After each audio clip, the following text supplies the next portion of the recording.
The committee will come to order. Actually, I do have to.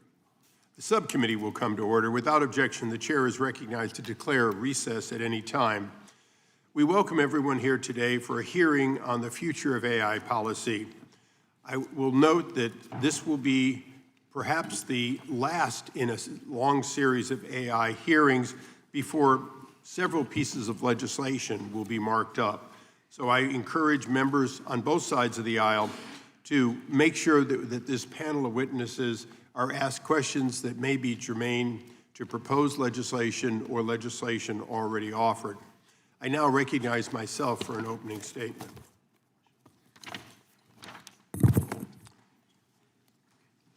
Literally a generation ago, or in technology, 10 generations ago, a sharp young man graduated from Cal State San Marcos in my congressional district.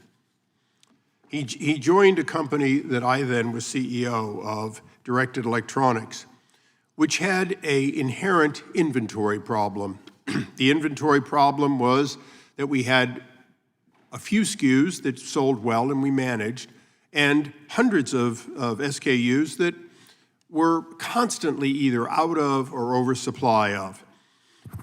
It wasn't anyone's fault. We had simply grown quickly, and there was a certain amount of inconsistency in what was being sold in a given month. So that bright young man took all of that inventory and the records and put it into SuperCalc, a precursor to Microsoft Excel. Within weeks, we had reduced our out-of-stock, increased our same-day delivery, trimmed inventory to a level that actually saved us over $1 million a year in inventory maintenance cost. That bright young man continued to work at the company for many years. He did not continue to use SuperCalc for long because technology quickly gave better and better tools. The man, the program, the machine, both are necessary to implement and make AI a reality. But it was the man who made the machine that made the man a success.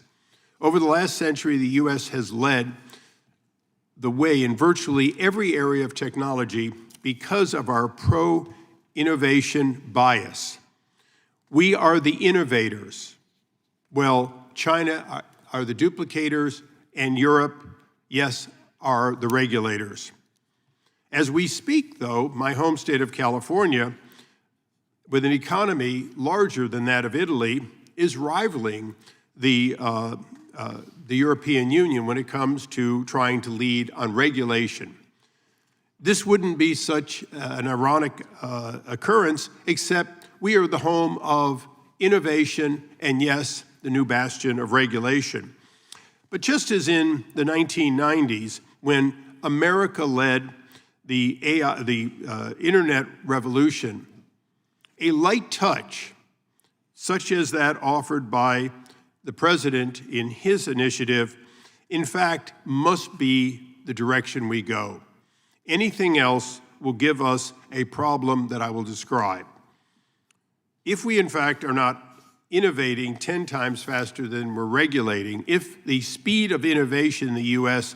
is not at least months or, if possible, years ahead of China, their speed of duplication, some of it actually using AI to duplicate what we're doing, will in fact cause us to lose our edge. My home state is part of the problem. The European Union is part of the problem. But as you'll see from our witnesses today, all 50 states have implemented some form of AI regulation.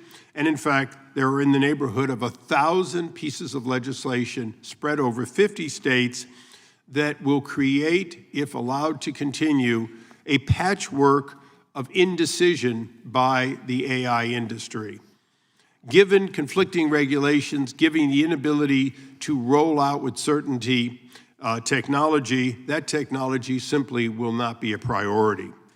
Let there be no doubt, though, either we win in innovation and we win in AI, or we lose our edge on the international stage. Vice President Vance said it best, America's AI technology must remain the gold standard worldwide. We must continue to produce the next generation AI, and we cannot do it with a patchwork of conflicting state laws. As of now, we are ahead. Let there be no doubt. We are ahead in hardware.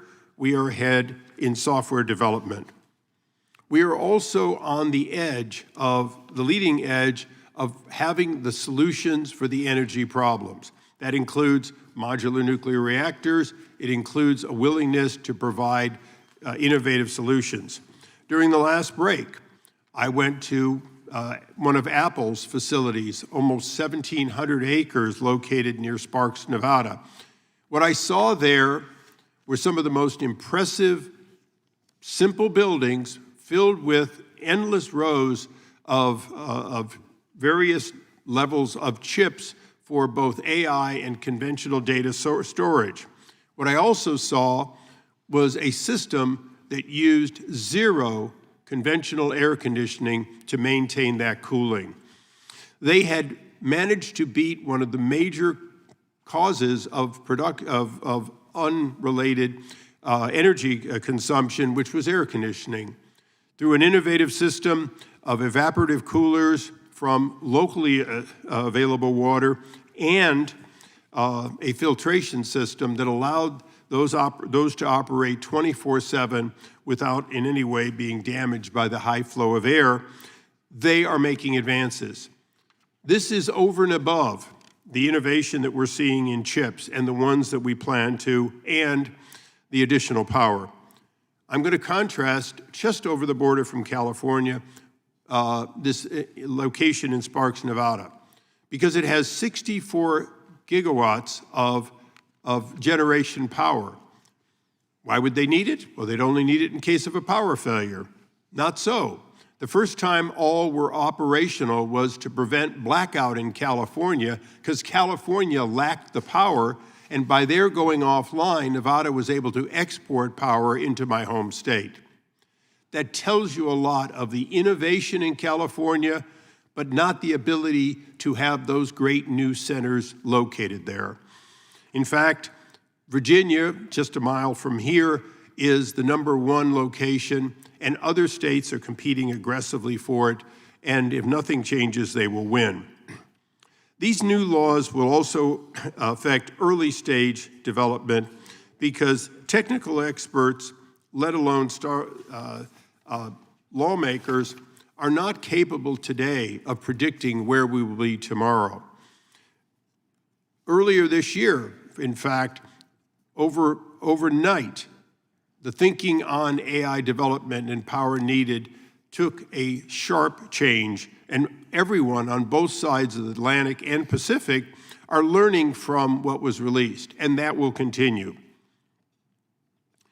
Of course, I don't want to be just a naysayer, because in fact, I am from an innovative state. I am from a state that is second to none in finding the best and the brightest and bringing them here.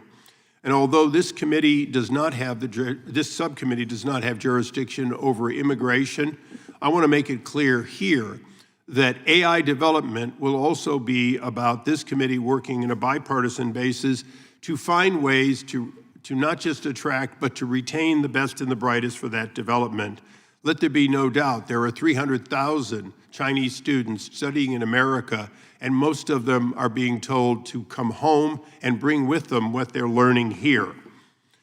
The release of the new AI action plan signaled to the world that the Trump administration needs Congress to legislate America First AI. Now, I know that sounds pejorative, but it isn't. The fact is that whether it was catching up on the if you will, the interstate superhighway under Al Gore Sr., or it was leading on taking the ARPANET and turning it into the internet. We have worked together in the past. We have worked to limit states and to restrain our own overregulation for the benefit of our economy, and it has worked. I want to welcome the President's leadership and look forward to working to promote it. I want to additionally say that we have partners on both sides of the aisle. This committee, including, she's not here right now, but Zoe Lofgren and others have been great partners in this in the past, and I expect they will be. Again, I just want to leave us with one truism. America has innovated and out-innovated the countries around the world for generations. Europe has become a regulator and an admirer of our technology without embracing the way you get it. And China has become the most efficient stealer of technology, and the term duplication, if it was truly innovation, would be a compliment, but it isn't. With that, I recognize the ranking member for his opening statement. Thank you, Chairman Issa, and thank you to the witnesses for your testimony today. When I drive from Georgia to Washington, D.C., about once every 6 months or so, and I get a chance to listen to the radio and scan and listen to all my favorite stations and tunes, you know, I've got to pass through 3 states. I go through Virginia, I go through South Carolina, go through North Carolina, and then I hit Georgia. And we all have had experience in crossing state lines before. And you'll have different speed limits and different levels of enforcement. You have the experience of figuring out what are the rules. So in other words, because you're going 79 miles an hour at the state line and then flip to another state and boom, all of a sudden the speed limit is 65. So you've got to then do, 74 to stop from getting pulled over and hope that that officers won't stop you. But anyway, when some suggested earlier that we in Congress should preempt all state AI laws, they would not just have done away with states' nascent generative AI consumer protections, they would have preempted common law causes of action against AI companies as well. When the doctrine of caveat emptor, or buyer beware, ruled American jurisprudence, consumers had minimal protection and were expected to thoroughly inspect products themselves. Judicial interpretations began to change in the middle 20th century as products became less straightforward and more complicated. Common law developed to better protect consumers in products liability and negligence cases. Today, most Americans can hardly imagine taking apart a toaster, let alone an AI chat box, to make sure that it works correctly. But caveat emptor is effectively what advocates of a moratorium are suggesting we revert to when we talk about an AI moratorium. When you preempt an entire field of law, you're preempting the common law right along with it. Supreme Court law has repeatedly found, as it did in Regal versus Medtronic, that a federal law's reference to a state's requirements includes its common law duties. And in plain language, that means if Congress preempts state AI laws, we also preempt state common law, unless the legislation explicitly says something else. Common law cases to protect consumers are already being filed against generative AI platforms. 2 days ago, Senator Hawley held a hearing on the harms to children using AI technology, calling witnesses whose children died or were hospitalized after interacting with artificial intelligence chatbots. I know some of the parents and families are in the room today. Kristen Bride, Juliana Arnold, Mandy Furness, and Megan Garcia. I'm so sorry for what you all have been through, and I admire your commitment to justice. Common law is crucial to the protection of Americans because it exists no matter whether there are comprehensive state laws on the books or no laws governing new technology on the books. Even when there are no statutes, common law helps us set a floor for a standard of care as a society. When some of my colleagues across the aisle talk about a moratorium, preempting common law is exactly what they're talking about. Carve-outs might be offered for some areas of the law. Others may get a loose regulatory structure. But what many don't realize is that the glue that holds the law together would be wiped out in almost every scenario. By protecting common law, we can protect that floor that ensures every person harmed can seek to have their case heard before a court of law. This basic standard of care can spur innovation by preventing a race to the bottom. And it can offer a level of security as the federal government and states determine what the best next steps are for AI in the United States. And with that, Mr. Chairman, I yield back. I thank the gentleman. Does the gentleman from California seek to be waived onto the committee? Without objection, the gentleman be waived on, even though he's not a member of the subcommittee. And if others yield time to him, he'll be permitted to ask questions. Without objection, so ordered. It is now my pleasure, notwithstanding the chairman and ranking members arriving, to introduce our distinguished panel of witnesses. Dr. David Bray is a distinguished fellow and chair of the Accelerator at the Alfred Lee Loomis Innovative Council at the Simpson Center. He previously served as IT chief at Bioterrorism Preparation and Response Program at the CDC and in the intelligence community. Dr. Bray is the recipient of a Joint Civil Commendation Award and National Intelligence Exceptional Achievement Medal. Welcome. Mr. Kevin Fraser is the AI Innovation and Law Fellow at the University of Texas Law School. His research focus is on how to design regulatory regimes that increase adoption and use of AI. Mr. Fraser also leads the AI Innovation and Law Program, which prepares students for careers related to artificial intelligence. Thank you for being here. Mr. Adam Thayer is the Senior Fellow for Technology and Innovation at the R Street Institute, a free market think tank. His work focuses on cultivating emerging technologies. He previously was Senior Fellow at the Mercatus Center and was President of the Progress and Freedom Foundation. Professor Neil Richards is the Koch Distinguished Professor at Washington University School of Law, where he also co-directs the Cordell Institute for Policy in Medicine and Law. His work focuses on privacy law and information law and freedom of expression. We welcome all of our witnesses here, and as you may have seen on C-SPAN, it is the rule of the committee that all witnesses be sworn in. Would you please rise to take the oath? And raise your right hand.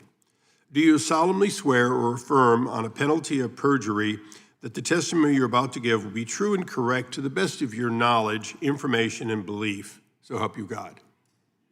Please be seated. Let the record reflect that all witnesses answered in the affirmative. As you also have heard many times, your true entire statement, including reasonable, even if expansive, additional information you submit will be placed in the record. So as a result, if you're going to go past 5 minutes, do so by extension and summarize what you do so we can leave time for questions. And with that, we will begin, right? They've got me, I want to make sure I get the right end. Dr. Bray. After this, it gets easy. We just go across. Thank you, Chairman Issa, Ranking Member Johnson, and members of the committee. I appreciate the opportunity to testify today. I'm Dr. David Bray, Chair of the Loomis Accelerator at the Stimson Center, Principal at Lead to Adapt Ventures, Senior Advisor at General Catalyst Institute, and a Fellow with the National Academy of Public Administration. I work on tech, data, and geopolitical issues to help startups scale, communities adapt, and legacy organizations transform themselves amidst rapid global changes. My testimony focuses on advancing reliable, trustworthy AI consistent with the values of free societies and free markets from these perspectives.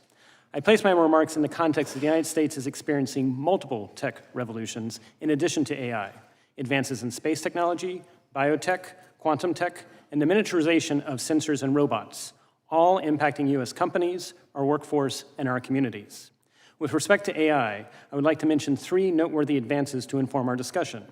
First, active inference AI models themselves demonstrate faster learning and use less data and less energy. Such approaches can be bounded by spatial or temporal limitations in ways that are human-readable and interpretable across AI systems.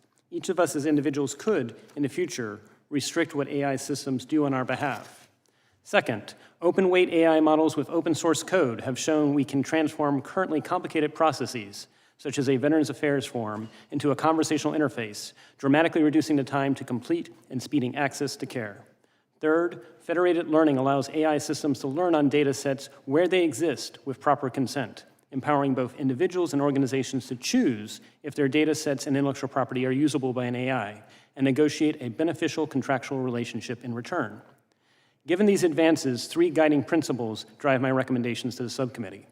First principle, U.S. strategies for advancing AI should recognize interdependencies between AI and other tech advancements. This requires a light-touch policy framework. Recently, the National Academy of Public Administration has illuminated methods for sufficiently agile policy approaches to achieve measurable goals at the pace necessary given global changes. Second principle, different AI methods carry different risks and benefits. For example, AI approaches to computer vision and expert systems follow predictable outcomes, whereas generative AI produces less predictable results. As such, AI policy should reflect these differences in AI methods. Third principle, there have been multiple waves of AI improvements over the years. We should expect continued advancements, which means U.S. policy approaches must adapt accordingly. For example, the Stimson Center's Loomis Council intentionally brings together industry leaders to adapt projects to new AI developments. Even with different AI methods and the need for continuous adaptation, groups tied to specific domain applications of AI, for example, healthcare, transportation, and finance, can promote data-level interoperability across AI systems, avoiding silos. When electronic health record systems advanced in the 2000s, the United States encouraged the nonprofit Health Level 7 to evolve an open standard framework for interoperable clinical data with privacy controls. We should do something similar now for health and AI. We each deserve a choice as to when an AI uses our data, and medical doctors should not be hindered by non-interoperable AI systems. Given these principles, my recommendations are as follows. First recommendation, our principles and policies should help advance freedom, human agency, and individual liberties. We face global competition from the Chinese Communist Party regarding AI's future, including their AI Plus initiative. U.S. AI strategy must simultaneously encourage the advancements of the entire U.S. AI industry and encourage the industry to advance individual freedoms. Second recommendation, upgrading existing domain-specific laws is more pragmatic than adapting new sweeping AI regulations. I recommend a domain-specific approach because the risk of different AI methods vary by applications. Examples include updating the Privacy Act of 1974, revisiting HIPAA, and reviewing other existing laws where the speed, scale, and scope of AI methods impact different risk calculus. Congress's recent efforts to upgrade banking laws with respect to stablecoins is another example of updating existing statutes given new technologies. Third recommendation, assess what actions consistent with the U.S. values of freedom, human agency, and individual liberties may need light-touch policy to ensure AI advances freedoms across our nation. When updating policies that already exist, we should build on Justice Brandeis's concept of a right to be left alone as law-abiding citizens, including choices about when personal data sets are and are not used by an AI, as well as when AI and any associated intellectual property shared is processed locally as opposed to a cloud-based instance. Any national AI strategy should ensure we do not stifle advancements towards reliable, trustworthy AI consistent with the values of both free societies and free markets. Thank you, and I look forward to your questions. Thank you. Mr. Fraser. Chairman Issa, Ranking Member Johnson, and distinguished members of the committee, thank you for the opportunity to testify. My name is Kevin Fraser. I'm the AI Innovation and Law Fellow at the University of Texas School of Law. Outside of teaching students, I believe there is no greater purpose for academics than sharing knowledge with policymakers. This purpose is all the more paramount when it comes to complex and novel challenges like harnessing AI to unleash human flourishing. A few months ago, Dr. Jensen came before this committee and announced that the nation that leads in AI will shape the future. Nothing has changed in the interim. What remains uncertain, however, is whether the U.S. will retain its leading position. My goal today is to address the proper role of the states and the federal government in shaping AI policy. On governing the use of AI, the 10th Amendment reserves extensive authority to the states to regulate within their borders. On the matter of AI development, the founders offered their answer in abandoning the Articles of Confederation and adopting a strong, centralized government capable of protecting and advancing the national interest. As I'll explain in the rest of my testimony, the founders infused 3 principles into our Constitution that, when applied to the AI discussion, resolve debates about the authority of each actor to shape AI development. Subsequent changes in related areas of the law, namely the Commerce Clause, have given rise to the false impression that muddled judicial interpretation somehow relaxed these principles. However, they remain as foundational today as they were 200 years ago. Adherence to these principles is essential both as a matter of fidelity to the founders' vision, as well as to securing an AI regulatory posture that aligns with our federal system. The first principle is that the federal government alone is responsible for matters that implicate the economic and political stability of our country. The emerging threats to national security and economic stability posed by advances in AI place regulation of training frontier AI models squarely in the authority of the national government. To focus on one of many examples, AI has lowered the barriers to the creation and deployment of bioweapons by bad actors. Defensive measures have not progressed at the same rate. Experts warn that with significant technical progress, the nation would still need to adopt extreme measures to ready ourselves for a near future in which synthetic pathogens go undetected. That effort will flounder with second-rate AI. Training frontier AI models, and by extension, safeguarding our national health and prosperity, cannot be waylaid by state laws, no matter how well-intentioned. Second, the extensive authorities reserved to each state end at their respective borders. As the Supreme Court has specified on multiple occasions, the equal sovereignty of the states is a fundamental principle of our Constitution. Our constitutional order does not condone one state to intentionally and substantially interfere with the liberty and freedom of another. Political clout, economic might, nor population grants one state the authority to project its legislation into another. Whether a state is the 4th largest economy in the world or the 104th largest has no bearing on its authority to shape the lives of Americans beyond its borders.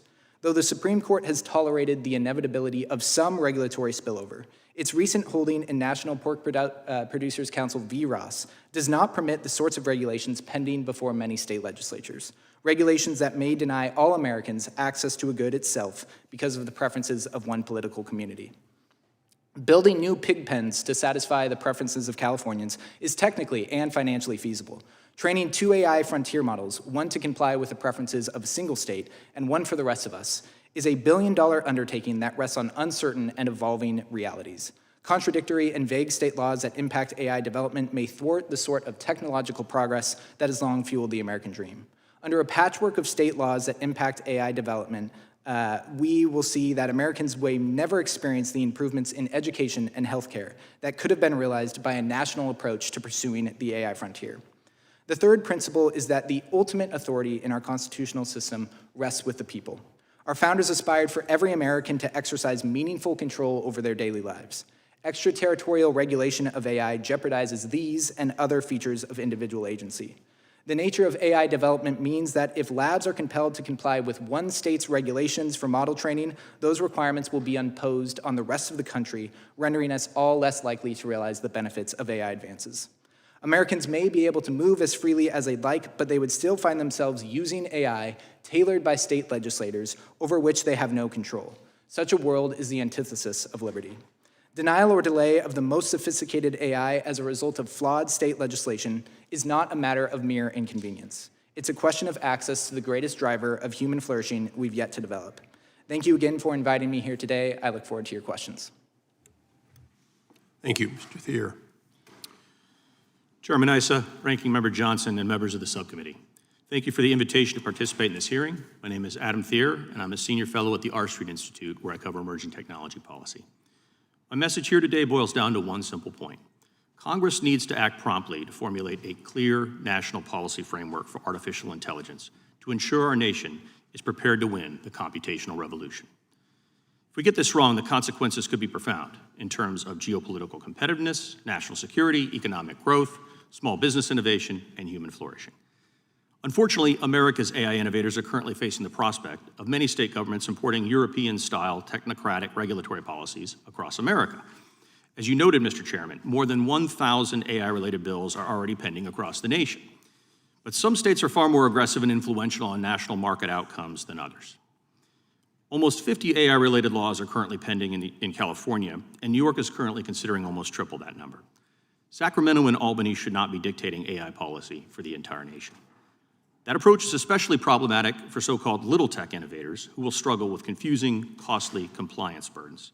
America would not have become the global leader in digital technology it has if we had had 50 state computer bureaus or even a single California Computer Commission allowing to license every single aspect of interstate computing and treat the internet as a regulated utility. Thankfully, America avoided that fate because of wise bipartisan decisions that this Congress made in the 1990s, which let digital technology be born free as opposed to being born into a regulatory cage.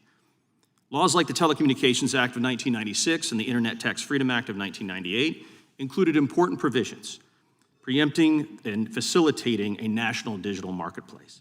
The U.S. is now the global leader in almost every segment of computing and digital commerce thanks to this wise policy approach. Now is the time for Congress to work the same magic for AI by creating a national framework to prevent a patchwork of state mandates from undermining AI innovation. Colorado Governor Jared Polis has called upon Congress to preempt state AI laws, such as the one his own state passed last year, and he has even endorsed the idea of a state AI regulatory moratorium like the one Congress considered this summer. Other governors have raised similar concerns. Connecticut Governor Ned Lamont has warned of, quote, every state going out and doing their own thing, a patchwork quilt of regulations, he said.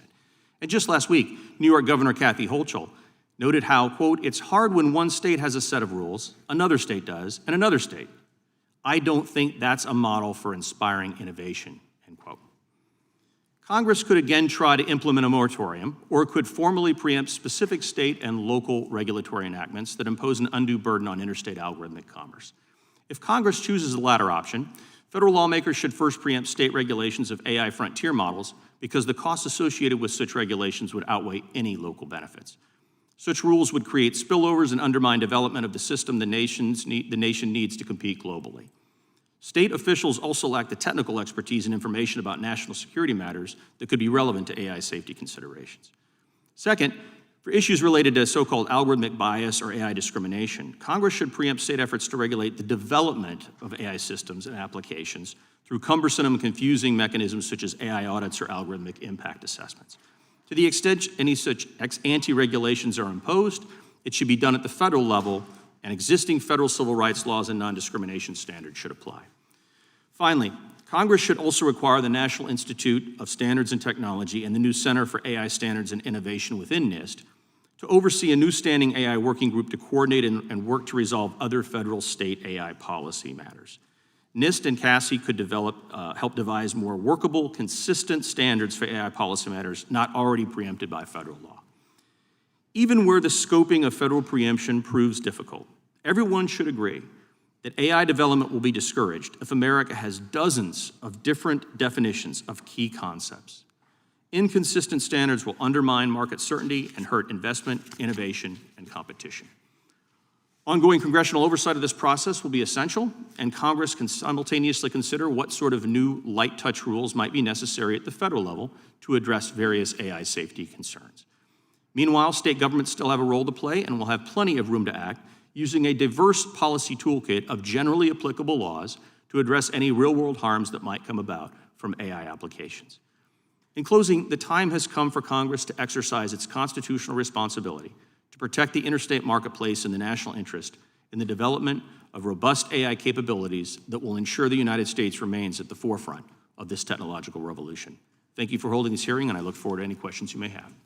Thank you, and particularly thank you for mentioning our former colleague, Mr. Polis. Professor Richards. Chairman Issa, Ranking Member Johnson, and distinguished members of the committee, thank you for the opportunity. Could you either put it closer or turn it on or both? Sorry, Mr. Chairman. Fantastic, not a problem at all. We're talking tech here, so let's go. We'll go high tech and turn them on. We have the automatic ones in St. Louis, so. Of course you do. Chairman Issa, Ranking Member Johnson, and distinguished members of the committee, thank you for the opportunity to appear before you this morning. My name is Neil Richards, and I am the Koch Distinguished Professor in Law at Washington University in St. Louis, where I direct the Cordell Institute. This hearing is about whether Congress should consider preempting state laws that touch on artificial intelligence technologies. And it is my firm and considered opinion that denying states the ability to regulate novel technology issues going forward would be a grievous and avoidable error that would not be in the best interests of American industry or the American people. I'd like to offer three high-level points this morning. First, federal preemption of state laws touching AI would be reckless and expose consumers to great risk of harm. Artificial intelligence, as we've already heard this morning, is not just one technology. It is a cluster of related and changing technologies that would be nearly impossible for a general preemption law to define with care. In addition, AI technologies will likely affect every aspect of human life, just as industrialization did, starting in the 19th century, and as the internet did, starting in the 20th. Like those before them, AI technologies will produce many good things, but also many bad ones, like kids becoming emotionally dependent upon chatbots, generative AI hallucinations affecting our courts by making up false citations, new ways to hack systems, and other harms, critically, that we cannot foresee today. At a time when we cannot be sure what harms will result, at a time when we can be sure that harms will result, but we cannot be sure how, depriving states of the ability to adapt to and try to mitigate these harms would be to disregard a clear and obvious risk, and that is the legal definition of recklessness. Second, states have been pioneers of sensible tech regulation over the past 3 decades that has built essential digital trust for tech companies. If states had been banned from regulating the internet in 2000, we would have no broad requirement for website privacy policies, no data breach notification laws, no laws banning employees from demanding the social media passwords of their employees, no laws regulating facial recognition technology, no substantive data security statutes, no comprehensive privacy statutes, no laws preventing kids from accessing hardcore digital pornography or other dangerous content, no laws limiting the ability of tech companies to peddle addictive business models to children, and much less enforcement of digital fraud, abuse, crime, hacking, and data breaches. Guided by these state legal guardrails in place to secure essential consumer trust, the past 30 years have seen the explosive success of Silicon Valley. Without state privacy and security laws, for example, we would still be afraid to give our credit card numbers to Amazon. State digital laws have tamed the worst excesses of the internet and helped to make it a trustworthy place for innovation, connection, free expression, and business. And broad AI preemption would have the opposite effect for artificial intelligence. Third, I would like to address the claim frequently made by industry that state regulations somehow stifle innovation. As history makes clear, these arguments are, in my opinion, mistaken and misguided. Law creates and enables innovation by stabilizing the marketplace. It sets the ground rules for fair and robust competition, making the market safe and sustainable for consumers. Contrary to its libertarian origin myth, Silicon Valley was shaped by laws from the beginning, from government defense contracts to intellectual property laws, and from securities laws to federal and state prohibitions on unfair and deceptive trade practices. Law has always played a role in preventing scammers and thieves, and in shaping corporate business practices so that they benefit society as a whole. It is the presence of regulation, including state regulation, that has led to America being a leader in digital technologies and services. While we can certainly, and I'm sure we will this morning, debate how much regulation and what kind is appropriate, having no new regulations at a time of rapid change would be a disaster. And if innovation is as magical as industry says it is, It can still do good things while respecting the policy choices of the people's elected representatives. In this way, the necessity required by reasonable regulation has been and should continue to be the mother of invention. In conclusion, stripping our states of any power to regulate AI, potentially anything done with a computer, would be a reckless and grievous error. State regulations have always played an essential role in building consumer trust and shaping the digital revolution for the better. Thank you, and I welcome your questions. Thank you. I understand the ranking member would like to make an opening statement. If that's all right with you, Mr. Chairman. It is always good to hear from you. Well, thank you kindly. The gentleman's recognized. I'm very grateful to you for putting together this really important hearing, and thanks to the witnesses for your statements. When commercially available AI debuted 3 years ago, the consequences were breathtaking from the start. Generative AI spurred scientific research and provided astonishing new tools to creators. The massive jumpstart to American innovation swept from social and economic domain to social and economic domain, from pharmaceutical research and quantum computing to sound recording and film editing. But generative AI has also raised profound legal, practical, even philosophical problems, such as whether individuals have a right to their name, their image, their likeness, and their voice when they're used in other people's deep fakes. If government has unlimited power to engage in AI-enabled surveillance of our citizens, and what are the appropriate standards of care, if any, for AI platforms to protect users against harmful consequences? Well, Congress takes the time to absorb the shock of these changes and these problems and examines the technology.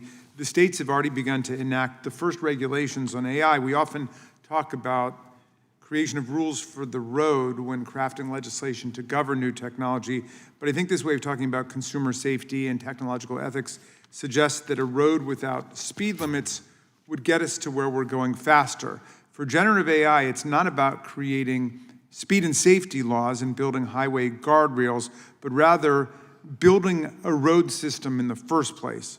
Some of my colleagues would argue that the construction of local roads is unnecessary. They say that without broad preemption, without clearing the field of all state-based legal encumbrances, AI companies and fledgling startups will have trouble complying with state laws and will be put to a disadvantage and then wither on the vine. I've heard little to suggest that broad preemption is in fact the appropriate solution to this problem. Proponents of preemption present Americans with a series of false choices, telling us we must choose a side between AI innovation or state powers and federalism, between business and consumers or national security and safe innovation.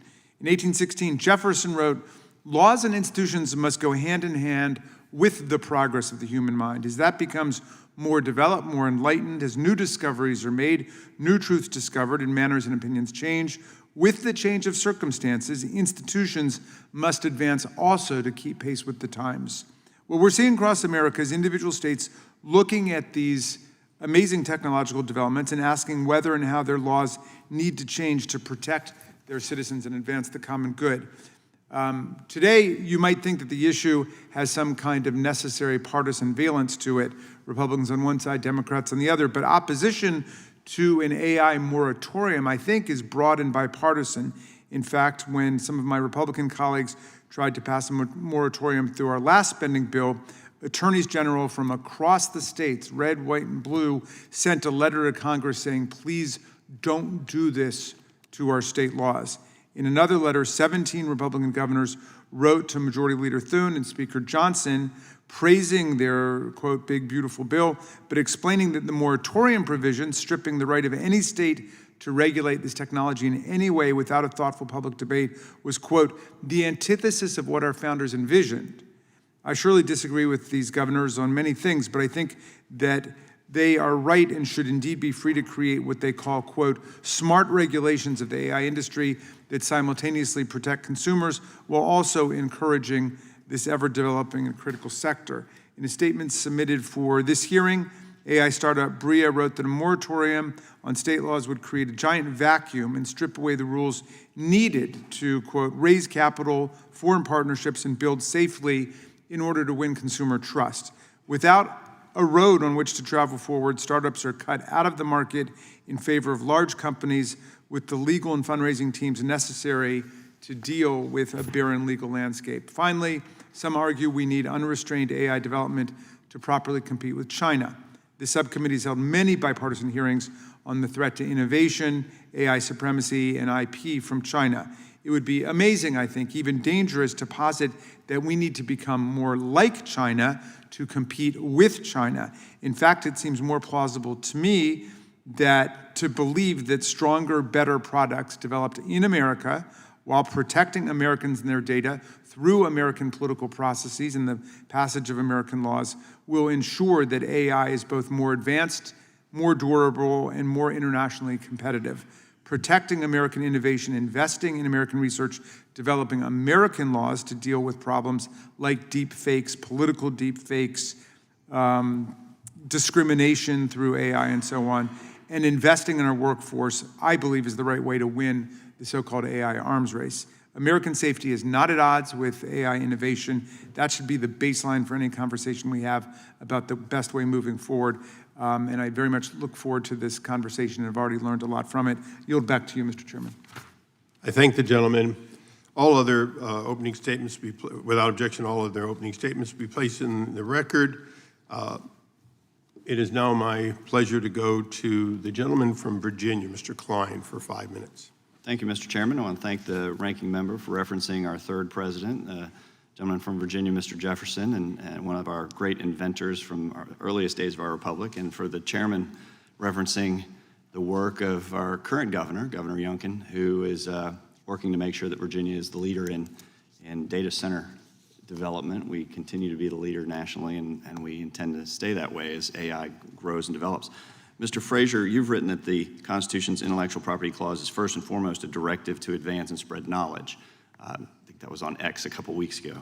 How should Congress strike the right balance between protecting copyright owners and ensuring that AI regulation continues to promote the spread of knowledge consistent with that constitutional purpose? Thank you very much for the question, Congressman, and thanks for the follow, or at least perhaps the like. I think in this regard, the Constitution is clear that the IP clause has always been grounded in progressing the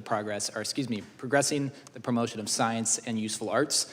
And here, if you go back to the founding articles, as well as subsequent interpretation by the Supreme Court, the focus has always been on making sure that there's the spread of knowledge across the country.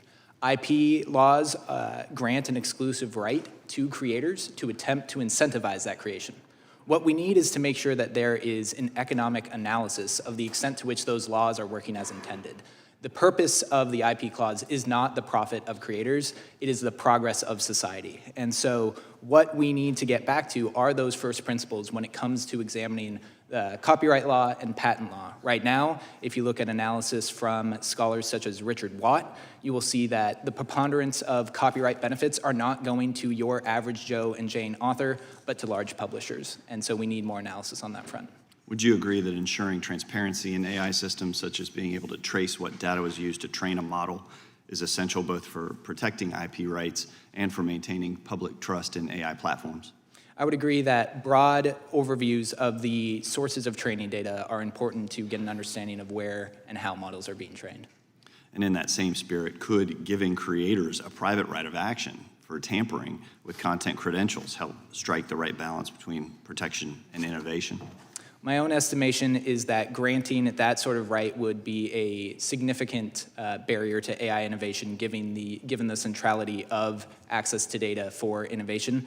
We've seen that many courts and many scholars have regarded the use of data as a transformative purpose under copyright law, and denying the ability to train on wide swaths of data would be a real hindrance to our ability to leverage AI. As many folks have said on many occasions, bad data leads to bad AI. If you want better AI, you want better quality information. And if we throw many legal gears into that equation, we won't get the AI we deserve. Thank you.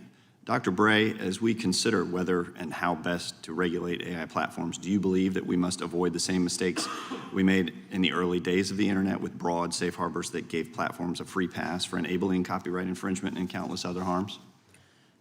Thank you for that question, Representative Klein, and as a fellow Virginian, glad to be here.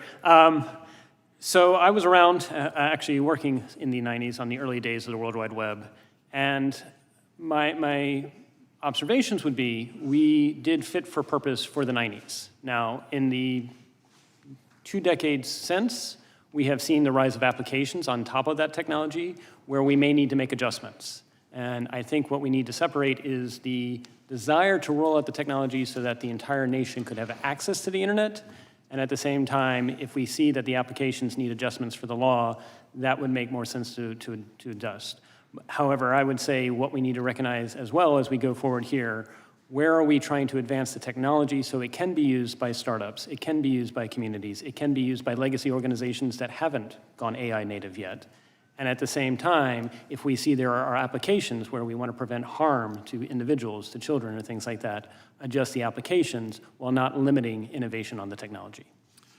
Just like other businesses, bad actors have to be accountable for the harms they cause. In addition, if we consider some type of temporary pause for state-level AI-specific regulation, we have to ensure that other generally applicable state and federal laws continue to apply, with copyright law being one example.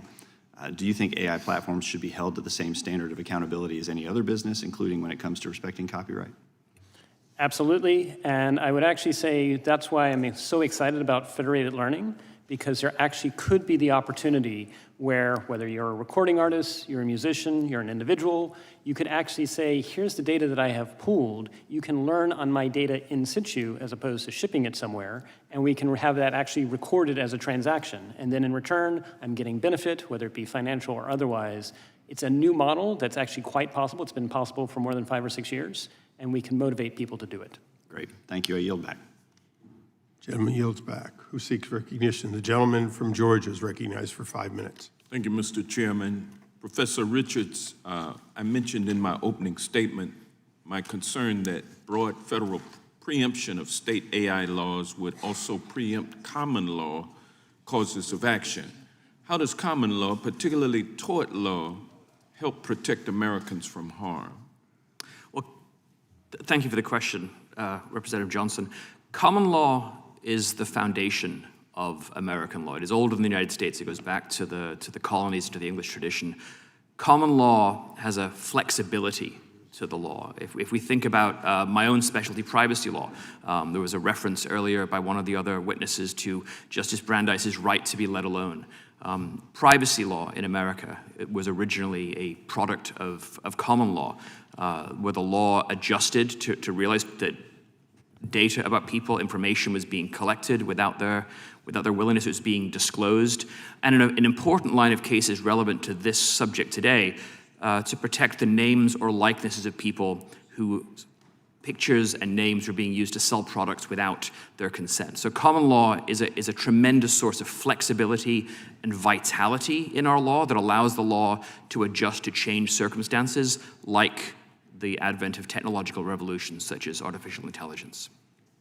Thank you. Can common law be used to protect Americans even in the absence of explicit statutes?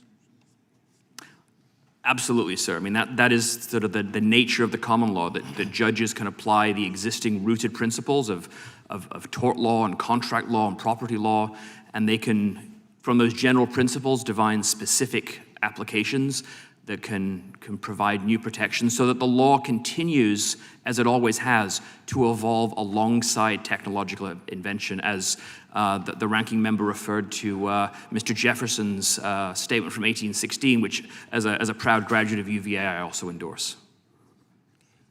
Some of the current lawsuits against AI companies are being brought under common law to hold companies accountable for the harm that their products have caused to children. For example, Megan Garcia is suing Character Technologies and Google after her 14-year-old son, Sewell Setzer, died by suicide. She testified before our colleagues in the Senate this week that his death was, quote, the result of prolonged abuse by AI chatbots, was the result of prolonged abuse by AI chatbots on a platform called Character AI, end quote. The chatbot sent Sewell sexual messages and asked him to come home to me as soon as possible. Others have filed lawsuits against Character Technologies and OpenAI for wrongful death, negligence, and other causes under both common law and state laws about deceptive or unfair trade practices. These tragic cases show some of the worst possible harms that can arise from AI technologies. Professor Richards, does an AI moratorium run the risk of impeding these lawsuits that seek to hold companies accountable? It would, I particularly if it were defined broadly. And let me also say in response to your question, Representative Johnson, as a parent myself, my heart goes out to the families who've lost their children. I think when we think about laws like negligence or rules like negligence, negligence was the great innovation of the common law to respond to industrialization. It means that anybody acting against other people must behave in a reasonable way and not cause unreasonable harm. I am sure that the car companies and the railway companies and the industrial companies of the 19th and 20th centuries would have argued that the common law developing the law of negligence would have impeded innovation, but actually it safeguarded the development of those technologies by enabling us to be able to drive cars and ride on the rails and fly in airplanes and otherwise enjoy the benefits of our inventions, knowing that we are safe and we are protected. And where those technologies or their deployers overstep the line, we have a right of action to defend our rights and protect our families. Thank you. And it was states that developed the common law. Professor Richards, beyond common law, are there some areas where it's appropriate for states to lead the way on laws about AI technologies? And if so, what sectors or use cases should continue to be the providence of the states? I think the answer to that question is yes, and I think particularly where there is deployment of AI rather than generation of AI, the use of AI in point-of-sale devices, employment discrimination, consumer protection, the traditional provinces of state regulation. And let me also, if I could add one additional thing, Representative. Briefly. States have filled the gap that this Congress, which did not regulate the internet, did not regulate privacy generally, have done so. And I think with AI technologies, if Congress is for whatever reason not able to pass comprehensive legislation protecting Americans, states will continue to fill that gap as they have in the internet age. Thank you. We now go to the gentleman from Texas, Mr. Gooden, for 5 minutes. Thank you, Mr. Chairman. Mr. Frazier, as a trend, it seems like every state's jumping to regulate AI, and perhaps some of them are doing it just to show early participation. Do you think that's well thought out? And also, what are the long-term effects of having a decentralized patchwork of laws? How does this help or hinder new entrants? Thank you very much for the question, Representative. Always good to talk to a fellow Texan. Hook 'em. So I think in any prior study we've seen of the impact of a rush to regulate among states, there is a real noticeable impact on small businesses. If we look to research, for example, from INGEN, done in conjunction with the Michigan Ford Public Policy School, we see that just changing a privacy policy statement may be $6,000 in funds to outside counsel. That's $6,000 out of $55,000 of monthly revenue and operational expenses. So from a small business perspective, the rush to regulate is a real hindrance on innovation. I also think that the rush to regulate among the states creates a patchwork and a huge risk of extraterritoriality in terms of application. We've talked a lot about Virginia today, which is welcome. At the time of the founding, Virginia had around 700,000 residents. Delaware and Rhode Island, something around 30,000. The founders didn't say there was a Virginia privilege or we should have a Virginia effect. They did not want to see that happen. Instead, they made sure that states stayed in their respective borders when it came to regulation. Thank you. And is it possible, do you think, for bad actors to misuse inconsistencies, especially in terms of violating intellectual property rights? I think that we've seen a documented effect of what's referred to as regulatory overload, as folks at the Mercatus Center have written about. When we have endless litigation, endless labels, endless warnings, actually what we get is less safety because people don't know what law to adhere to. If you talk to a lot of startups today, they don't have a public policy person. They don't have a general counsel. So just adding more laws to the equation actually reduces the odds of user safety. Thank you. I appreciate that. I yield the balance of my time to Mr. Correa from California. Thank you, Mr. Gooden. Gentlemen, listening to your debate today reminds me of what General Patton used to say, which is lead, follow, or get out of the way. AI is moving faster than we imagined or we even expected just last year, touching every aspect of our lives. Most of our constituents, like many of us here, don't know a lot about it, but they know enough to expect that we here will protect them, their jobs, their children, their intellectual property. And so the debate about whether it's local control or federal control, I think is second to the fact that we just can't move on this stuff at the federal level. And so, Mr. Frazier, you're from Texas, I'm from California, fourth largest economy in the world. But how do you coordinate federal and state action to make sure that we respond to our constituents responsibly? Thank you. Thank you for the question, and I was a Berkeley law grad, so I share some California ties. I want to emphasize that we do need to see regulation in this space, and we need to see that Americans are protected, and especially our vulnerable communities and children. What I'm concerned about are laws like AB 1046 out of California, for example, that imposes on AI companions a desire to prioritize factual accuracy over a user's preferences. 1047 or 1046? AB 1046. Okay. Prioritizing factual accuracies over the preferences of the user, in this case a child. To which I ask, who gets to define factual accuracy? Is it California state government? Who's going to answer the question of, is Santa real for a 7-year-old? Who's going to make factual determinations about religion for that child user?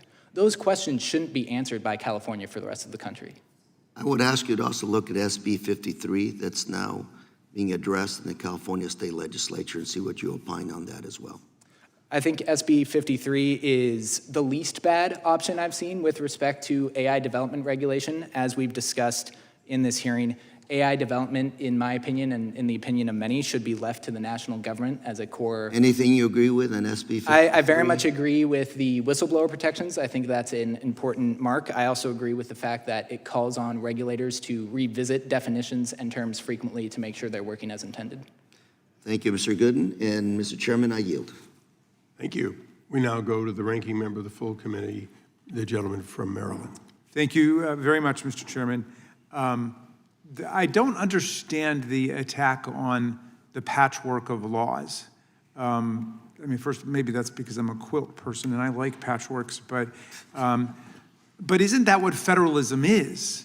Federalism is a patchwork, and that's the glory of the American governmental system.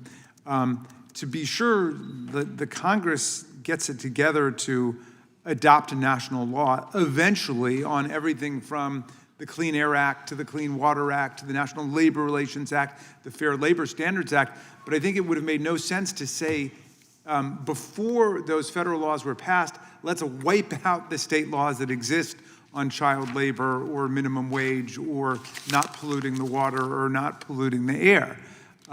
In fact, that contradicts what I thought the central dynamic of federalism was, which is the states are the laboratories of democracy, as I think that was Brandeis, and then the different changes that they make are compared to each other, and then they bubble up, and Congress takes all of it into account when it decides to attempt a nationwide approach.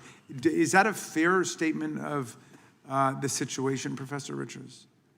Absolutely. I think I also have a degree in early American history from the University of Virginia. And my studies in early federal history. Virginia's getting a lot of play today. I don't know. As a Marylander, I got some questions about that. Yeah. Mm-hmm. Would you like me to continue? Please.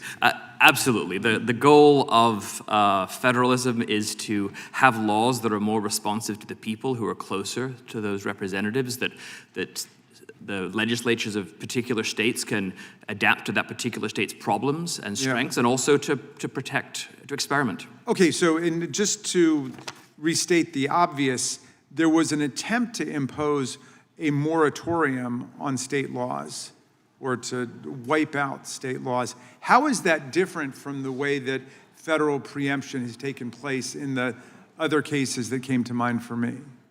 Well, sometimes federal preemption can, just through the supremacy clause, preempt particular laws or laws that are inconsistent with a federal mandate. In addition, Congress is allowed to operate in ways to set a general national standard, but still allow states to experiment with stronger standards so that the innovation in regulation can continue apace with the innovation in technology, as you and Mr. Jefferson put it so well. Well, and in addition to those differences, isn't it the case that a moratorium today would just wipe out state laws without substituting anything, without imposing a national law? I mean, absolutely. Is there any precedent for just doing that, saying we don't want any state laws at all while we think it over or while we're stuck in some kind of legislative paralysis? I can't think of one, and that's why I think it would be disastrous, because depending first on how the law is defined, it could sweep very, very broadly and take out laws that are important and protective, that everybody on this panel would agree are good laws. And second, if you have broad preemption, this would be a defense that tech companies could make in every piece of litigation, increasing the cost in the litigation system, as the contours of that preemption definition could continue to affect litigation years into the future. Yeah. Some people are with us today who are involved in or have been involved in different kinds of litigation, and my heart goes out to them, being a father who's lost a son. And these are all people who've lost children in different kinds of interactions with chatbots and other kinds of AI technology. And I just want to recognize Kristen Bride from Oregon, who lost her son Carson. He was 16 in 2020. It was the same year we lost our son Tommy.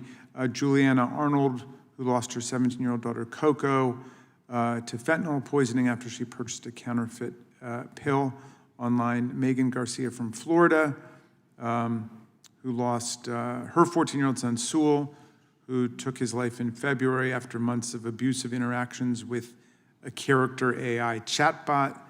And Jane Doe from Texas, whose son JF suffered severe physical and mental health harm after multiple chatbots instructed and encouraged him to engage in self-harm and self-violence. And so all of which is to say, in my mind, there are profound problems here that we really do need to deal with. And the last thing I would want to do is to try to nullify states that have already addressed the problem in response to constituents dealing with a nightmare like that without replacing it with something. And I'm not averse to the idea that there might be a national law that works, but certainly imposing a legislative vacuum on the country would be a really dangerous way to go. Thank you, Mr. Chairman. I yield back to you. You're most welcome. And with that, we go to the gentlelady from Florida for 5 minutes. Thank you, Mr. Chairman. Mr. Frazier, I'd like to return to you. I appreciate so much your discussion of the Commerce Clause, and I think you made some important distinctions for us already in your testimony when you talked about the need for the federal government to intervene and think about preemption when we're talking about a subject that affects the economic or political stability of the United States. And you drew a distinction between pigsties and artificial intelligence. Would you elaborate for us, please, about why you believe the things that we're discussing here today do go to the heart of the economic and political stability of the United States and should be distinct from those areas where the laboratories of democracy concept actually works? Thank you for the question, Representative Lee. I think it's profoundly important to get back to that Brandeis quote about laboratories of democracy. There's a forgotten portion of that quote, which is without risk to the nation. You can run an experiment without risk to the nation. Many of these experiments that we're seeing proposed and enacted in California do pose a risk to the nation because they try to impede AI innovation itself. When we see individual states reach into the AI development process, they're not just tinkering with a modular process. There's not a AI-specific training run for California that OpenAI does. Anthropic doesn't train its models 50 times over for each state. So while there may be a lane for state regulation, and I believe there's a lane for state regulation with respect to AI use, we have to follow up and ask the question of what does a real experiment look like? And that experiment can't be one that exceeds the borders of that state. And yet California's bills, time and time again, would result in labs having to change their practices the nation over. And I've lived in California, I've lived in Florida, I've lived in Texas, I've lived in Oregon, I've lived in Massachusetts and in DC. And I can tell you in each of those places, they don't want Californians dictating the terms of their AI. And I also need to follow up on this question. You said something interesting when you were talking about current copyright law, how it operates in really ensuring that we are still honoring the concepts of content creators and intellectual property. You suggested an economic analysis of what's happening with the use of this content and training models. Would you elaborate for us a bit more on how that would look and how we can get to the bottom of how to properly compensate those content creators? Happily, thank you for the question. If you look at current settlements, for example, in the Bartz v. Anthropic decision, and you begin to analyze who may those funds actually go toward, a large number of that fee is going to go to publishers. It's not going to go to the actual authors themselves. So if we are trying to incentivize the creation of new art and new discoveries and new scientific discoveries, copyright may not be the vehicle we need. It's not serving the same purpose it did in 1789, back when it was just limited to 14 years with the possibility of a 14-year renewal. It is now 70 years plus the life of the author. That is an incredibly long time, especially when you consider that the founders really hated monopolies. So the fact that we've ended up in a world in which a handful of publishers may be able to dictate the quality of our AI, I think is antithetical to the original purpose of the IP clause. Thank you. And Mr. Thayer, one of the things that you touched on was the idea that Congress could explore giving NIST or CASI more authority to develop standards for AI frontier models. Would you share more on your perspective of how we might do that? Should we designate a single federal entity to try to develop those standards? Share with us a little more on your thoughts there, please. Yeah, absolutely. Thank you for the question, Congresswoman. Let's be clear that the reason that NIST needs to play a role here in this new CASI body is because they have the ability to address exactly what the problem is here, which is that many states are attempting to impose a very technocratic type of design on artificial intelligence models and systems preemptively in an almost European-style way. And that's a huge problem. I'll just again quote from Governor Jared Polis, who said, "Government regulation that is applied at the state level in a patchwork across the country can have the effect to tamper innovation and deter competition in an open market." But it's not just that. These states lack the technical capability to do some of this in certain circumstances, and they lack the information needed to do it properly. We have set up this body, I should remind the committee, set up under President Biden and retained by President Trump in a bipartisan move, and just renamed to focus more on standards and innovation. That's a good plan. Once again, we have a bipartisan agreement here. We've got a new technical body, and it can handle it in conjunction with other existing policies, both federal and state. Thank you, Mr. Chairman. I yield back. Thank you. We now go to the gentlelady from California, Ms. Lofgren. Thank you, Mr. Chairman. And before I make remarks or questions, I'd like to ask unanimous consent to put into the record a letter from the California Privacy Protection Agency. Without objection, so ordered. Thank you. You know, the title of this hearing, Californication, I take a little bit of exception to. You know, I get it. People bring up California because we set the pace. But it's worth noting that I think my colleague from California, Mr. Correa, mentioned California is the fourth largest economy in the world, with over 4.1 past Japan last year and trailed only Germany, China, and the United States as a whole. It's number one. California's the number one state for manufacturing. It's home to the most Fortune 500 companies of any state. More than 40 are in Silicon Valley, my home. It also has the highest agricultural output of any state. It's home to the nation's, 5 of the nation's top 10 public universities, UCLA, UC Berkeley, UC San Diego, UC Davis, and UC Irvine. It accounts for over 12% of all university R&D expenditures in the United States, with the University of California system alone spending more than $12.1 billion, and it receives more NIH funding than any other university system in the United States. Now, these aren't just vanity stats, they're the foundation of the modern innovation economy that California has built. World-class universities, labs, investors, entrepreneurs, workers who turn ideas into jobs, into growth.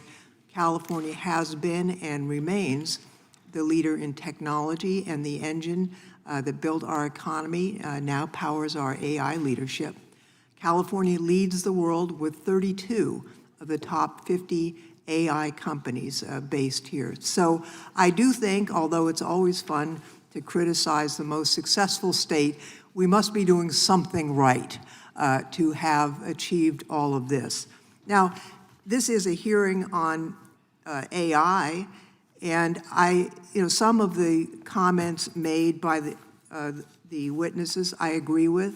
Mr. Bray, you mentioned that upgrading existing domain-specific laws is more pragmatic than attempting sweeping new regulations. I very much agree with that. But I think that's also going to need room for regulations that are specific or laws that are specific to each state.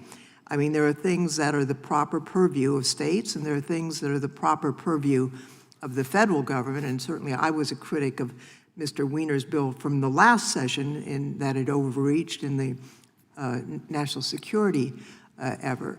I also agree, Mr. Thierer, that the EU approach is incorrect. I mean, to try and micromanage the workings of the AI system is doomed to failure, it seems to me. However, the recommendations that we simply preempt when we have nothing put together now is problematic. And I've just got to say, Mr. Chairman, and you are also a member of the Science Committee along with me, we had a pretty effective bipartisan task force on AI in the last Congress, chaired by Mr. Obernolte from California, as well as Ted Lieu from California. And they took the first step. I mean, they didn't finish the job, but they haven't even been reconstituted in this Congress. We do heavily rely on NIST, an agency that is widely respected in the Congress and in the technology world, but we've got to look at what's happened to NIST. They've been eviscerated by the DOGE people, and I fail to see how they're going to be able to perform the tasks that we're hoping that they can perform, given what has happened to them. So I would just like to say that we ought to be working on a bipartisan basis again. The Science Committee staff staffed the task force. I would urge the Speaker and whatever influence the Chairman can have to reestablish that AI task force as a super subcommittee of the Science Committee so that we can get more work done and get to where we need to be to have the guardrails and the standards that are appropriate at a national level, while also recognizing there are things that are of value in the state level. As the note from OpenIA just mentioned, Buffy Wick's online age verification is something they support. So there are things that the states can do, there's things that the federal government can do, but we're not going to do anything unless we can get our act together and reinstitute that task force and get some more work done. So with that, Mr. Chairman, I yield back. I thank the gentlelady, and I might note that both sides of the title reflect California as the home of the innovation that's driving it. I might also take an opportunity to completely agree with your comments related to the need for us to act, that a preempting without a solution, without some of the work that is being currently worked on both here in the House and Senate would not be well received. So I think we have the groundwork for a lot of the kinds of work that you and I have done together. And I look forward to very much this hearing being the beginning of us launching bipartisan legislation, because we do need to act in some cases, and you have always been a good partner in that acting. And with that, we continue on, with deference to my great state, the Commonwealth of Virginia, we'll continue with the California effort and go to Mr. Kiley for 5 minutes. Thank you, Mr. Chair, and I wholeheartedly agree with my colleague from California that our state continues to be the center of breathtaking innovation worldwide. However, the competency of our state government is another matter entirely, not to impugn the competence of any of my former colleagues in the Sacramento legislature, but this is a body that struggles with things like building roads, delivering electricity, managing forests, building dams, and getting water to come out of hoses. So the notion that this is the right body to regulate the most powerful technology in human history, whose workings are actually largely beyond the understanding even of the technology's creators, is a fairly fantastical notion. Not only that, but we are also faced with a technology that continues to accelerate in capability in an exponential way, in a way that is unlike anything we've seen before. Just to take one very specific example, you have leading models have recently gotten the gold medal on the International Math Olympiad, something that most experts thought was still going to be years away. And so I do think the risk that California is going to drive AI policy for the entire country is a very real one. And I think that a national framework that seeks to stop that from happening is needed and appropriate. And more specifically, I see the federal role as including the following. I mean, number one, of course, we need to be prepared to combat concrete harms as they arise, and harms where the use of AI tools can sort of accentuate the risk. Secondly, there needs to be, risk assessment type tools. Maybe, and as much as I'm giving California a hard time, there are some decent ideas in this latest bill. Incident reporting, transparency as far as safety protocols. Of course, there's a tremendous role for the federal government when it comes to the infrastructure needs behind the ever-escalating investment in data centers. Beyond that, I think it's very important that policymakers continue to be apprised as to the capabilities of these models. In fact, both sides of it, the risks as well as the capabilities. There are, of course, channels that exist both between the labs and government and among the labs themselves. But I think that most of us as policymakers, unless you're out looking for it, are not kept up to speed on exactly where the leading edge is. I think that's all very important. I think there could also be a lot more investment in actually safety and alignment related research. The labs do this themselves, but they're not necessarily incentivized to do it. And so there could be more of a federal role for promoting basic cutting edge safety related and alignment related research. But then finally, and maybe most importantly, I think that part of this conversation that we've been focusing a lot on when it comes to discussions of AI, there have been more of them happening here lately, but they've been really oriented on the aspects of the issue that are familiar. Okay, so the issues related to energy, issues related to water, some of the risks that are of a familiar kind. But the discussion has not focused much on the broader question of how are we going to prepare society for the enormous changes that are likely to be ushered in the coming years. And so when we get to this idea of states as laboratories of democracy or of experimentation, I think this actually is maybe the context in which that idea is most relevant. Because when it comes to sort of regulating the capabilities and constraining the capabilities of the systems themselves, the laboratories of democracy idea isn't really fitting. Number one, because there is an enumerated federal power when it comes to interstate commerce. Number two, we talk about experimentation. This is sort of something that we have to get right and we only get one shot at. there's a widely shared view that once AI capability crosses a certain threshold, whether that be recursive self-improvement or some other threshold, there's sort of going to be an escape velocity. So that has implications, number one, for the sort of narrower geopolitical context of which country leads in the technology, but also for the broader idea of, is this technology going to be aligned with and beneficial to humanity? But I do think that states can play a role when it comes to preparing society for using this technology for good in various domains. So for example, education. I think that you're seeing states already experimenting with ways that AI can be used to close achievement gaps and to bring tools to students unlike anything we've ever had before. Transportation. States can take a lead, and some states have taken a lead in preparing our transportation systems for the increasing capacity for autonomy within various modalities. And then finally, and not finally, there are various other examples, but another final example I'll mention is the use of AI itself in government in order to improve government processes, which we're seeing some of here at the federal level. We're seeing some experimentation with states and other countries across the world. But when it comes to being laboratories of democracy and the role of states here, I think that's probably where states can be most valuable, and our role in Congress should be to pursue some sort of federal framework. I yield back. Thank you, gentlemen. We now go to the patient gentlelady from North Carolina for her 5 minutes. Ms. Ross.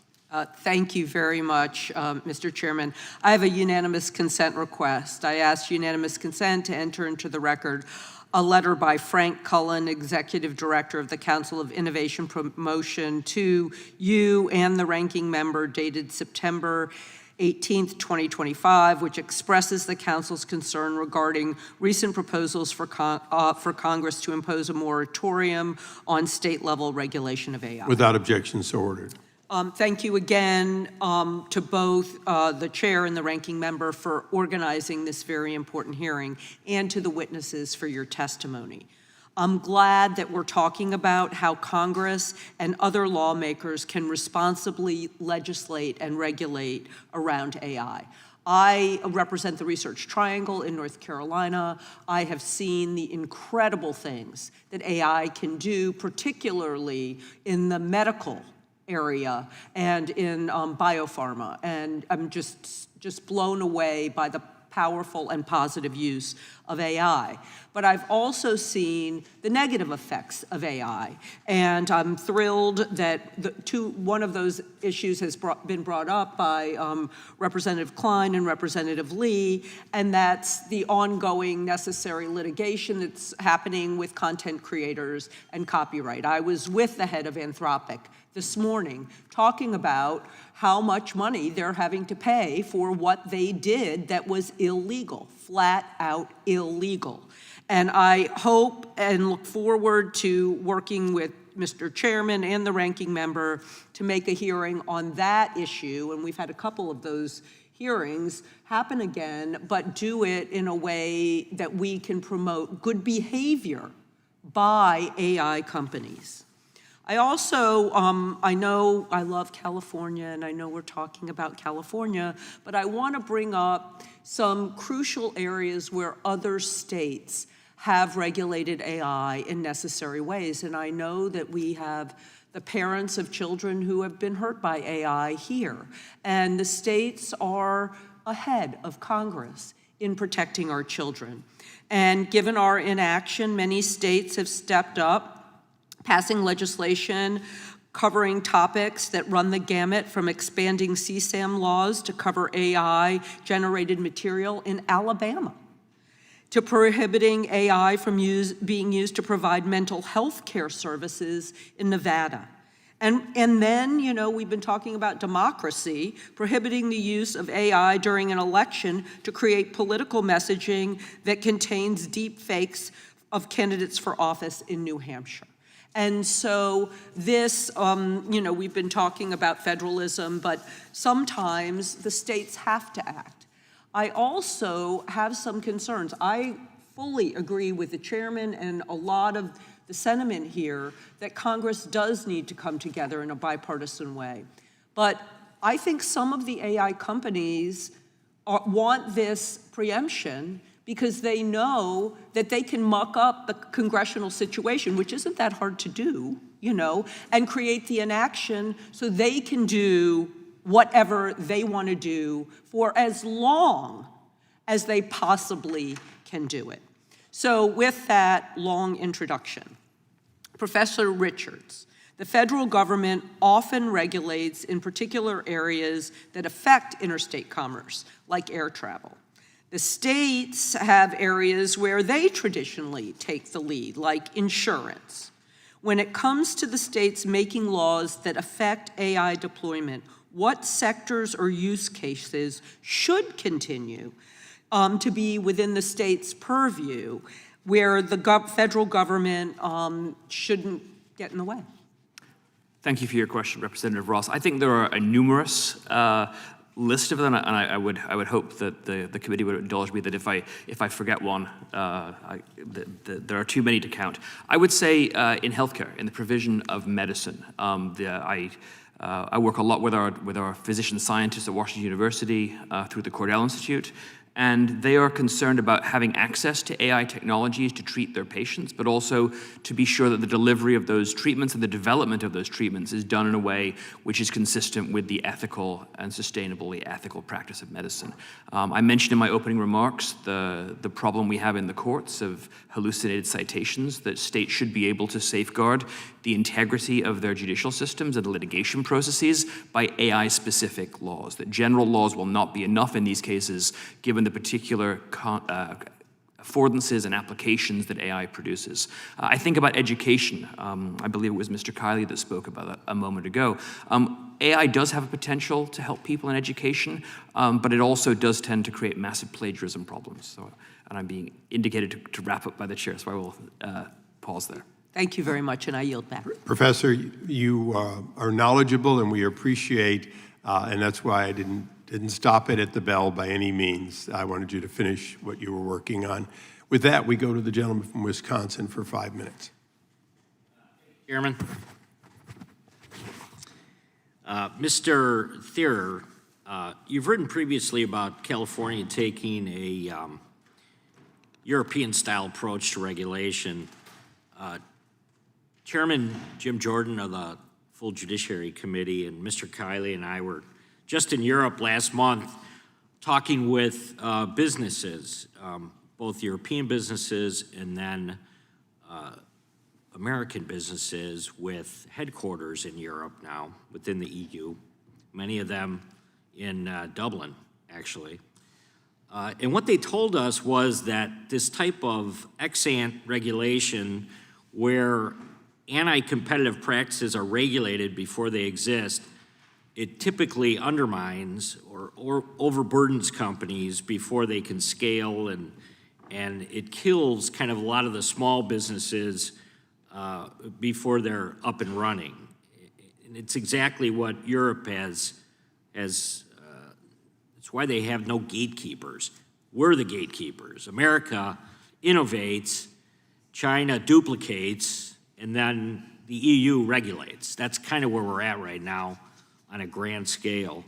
So if the US were to follow the EU's model of overregulating AI before it's understanding the risks, what impact would that have on AI development and competition? Because I believe that the EU is trying to create a space for themselves, just like they are with the 7 American corporations, for the most part created in California. There's one other one called ByteDance, you might have heard of it. But now we have the EU telling us with the DMA, the Digital Markets Act, how we can function and how we can, advance ourselves as an American economy. It's very frustrating. Yeah, you've got it exactly right, Congressman. Let's actually put some numbers on this. I often, when I'm lecturing to students, leading global digital technology innovators that are headquartered in the European Union today. And I'm usually met with silence. There are a couple, but actually 18 of the 25 largest digital technology companies in the world by market cap are American-based companies. Only 2 are European. Most people can't name them. When I ask that question, most people say companies that are now defunct, like Skype. and others. Innovation has died in the European Union. They've committed essentially continent-wide technological suicide with a regulatory model that is based on a sort of guilty until proven innocent mindset, where every single technology or innovation is somehow nefarious and must be bottled up and preemptively regulated. This is why, compared to the past, where the United States and Europe were very, very evenly situated in the early 90s, we went down two very different paths. And our path are more pro-innovation, pro-growth paths that really the Clinton-Gore administration unlocked with a Republican Congress in a bipartisan way. That yielded incredible benefits for our nation, which made us the global leader. The household names in digital technology in the European Union today are American companies. What is European Union exporting on the digital technology front? Red tape. That's about all I've got left. Mr. Fraser, what would be some of the appropriate regulations that states could do a good job on? And then how would we fold that into kind of at the federal level, having some oversight? What's your thoughts on that? Yeah, thank you very much for the question, Congressman. I think that dividing authority on the AI development versus AI use threshold is very important. If states want to regulate the use of AI, the application of AI in schools, for example, in healthcare situations, for example, those are instances in which states can truly run experiments because they are finite, they are within their own borders, and they're specific to their residents. But when we see states begin to enact proposals that are going to impact how AI models are trained and developed, that's necessarily going to bleed into other states, raising profound extraterritoriality concerns. So I think that a moratorium in Congress focusing on the difference between AI use and application versus AI development is a very helpful place to begin. What I would also encourage Congress to consider is the creation of a cause of action that allows non-state residents more means to contest the extraterritoriality of different state AI regulations, so that we're not just waiting for California to regulate and just hope no one challenges it, but empowering Americans to say AI is too essential to allow one big state to set the terms for the rest of us. Thank you for that answer. Chairman, before I yield back, I just want to make the comment that, one of the concerns on many different fronts is how do you strike this balance between state development and economies and not seeing an overreach like we have seen here in D.C. many times. So with that, I yield back. I thank the gentleman. Gentleman yields back. We now go to yet another gentleman from California. Thank you, Mr. Chairman. I'm a recovering computer science major, and when I was studying computer science, I thought, oh, neural networks, they're never going to work. So just take whatever I say with a grain of salt. All right, I'd like to just note for the record what happened. Congress established in the House of Representatives a bipartisan AI task force. I was the co-chair, and there were 12 Democrats, 12 Republicans, and we all agreed on over 80 recommendations in a bipartisan manner, a number of which should be turned into legislation.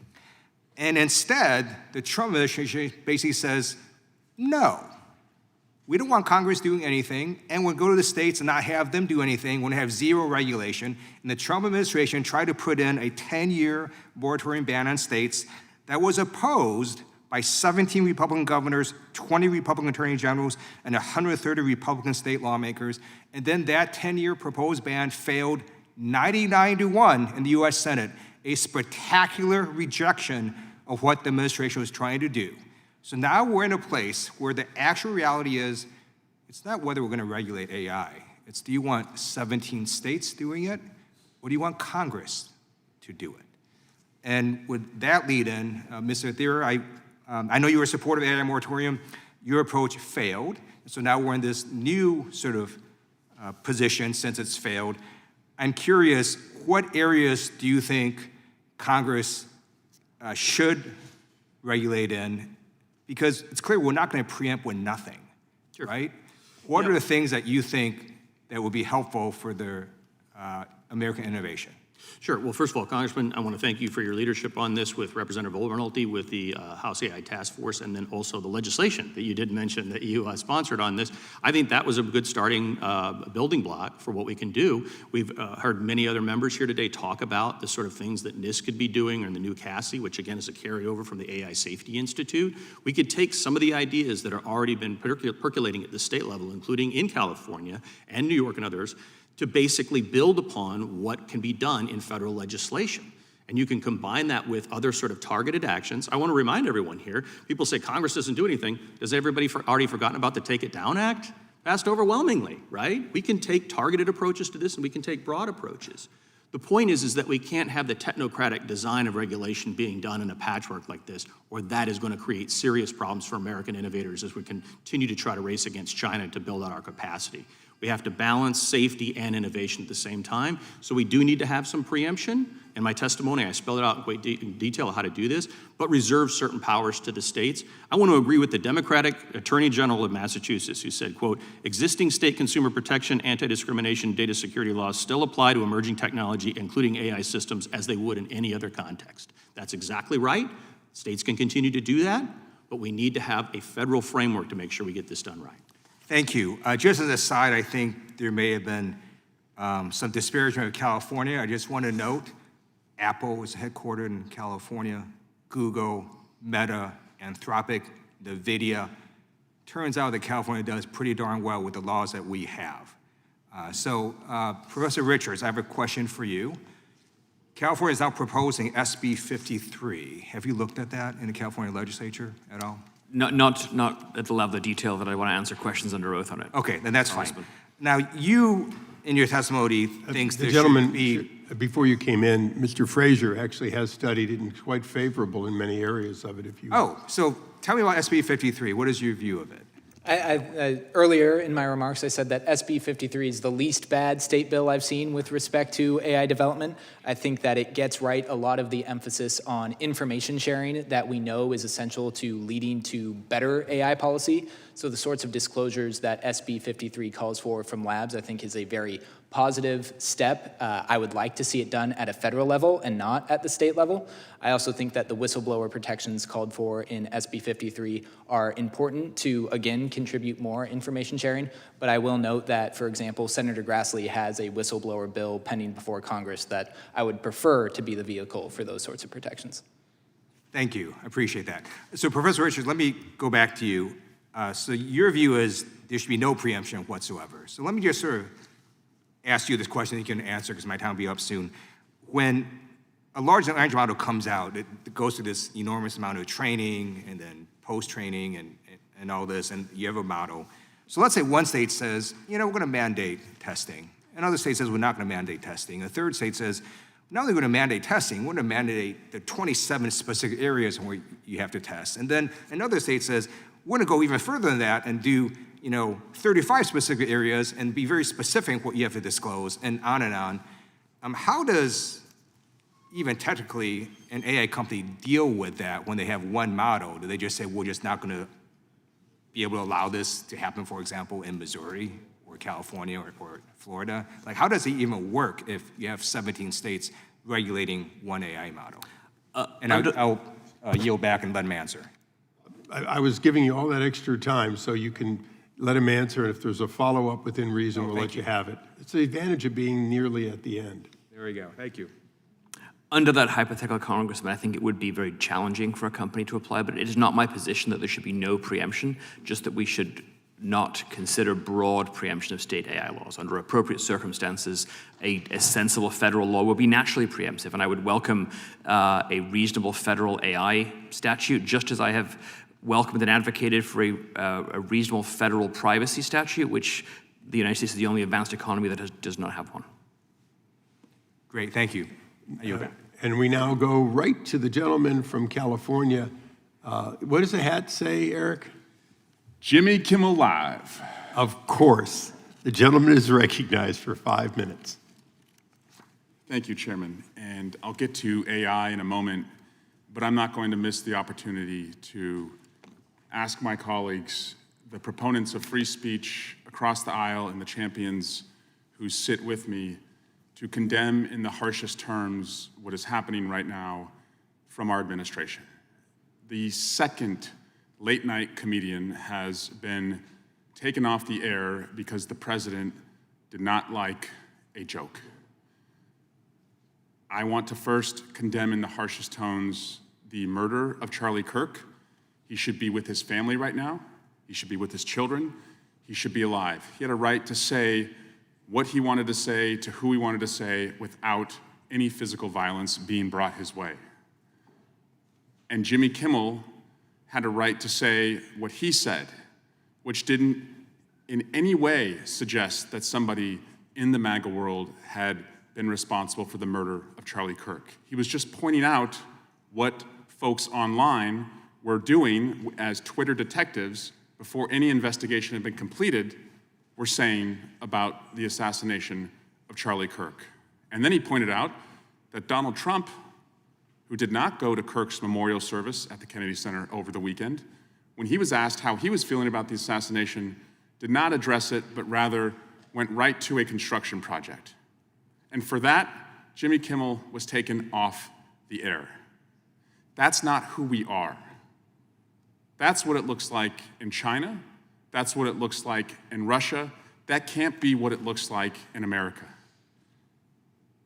And the foundation of this, the genesis of this, was the president's FCC chairperson, Brandon Carr, sending a tweet that said, essentially, and giving an interview to a podcaster where he said, essentially, if ABC doesn't want to do this the easy way and suspend Jimmy Kimmel, we will do it the hard way, and it would be government censorship.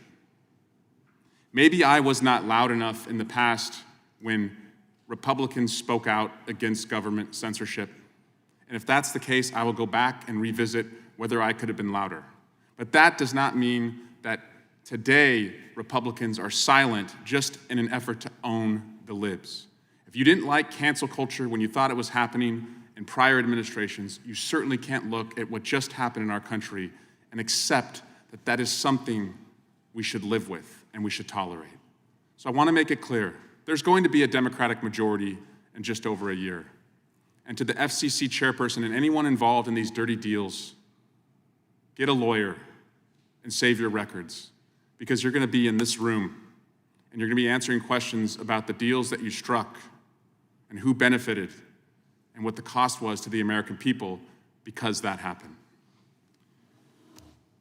I want to now move, Chairman, and I appreciate you holding this hearing, to AI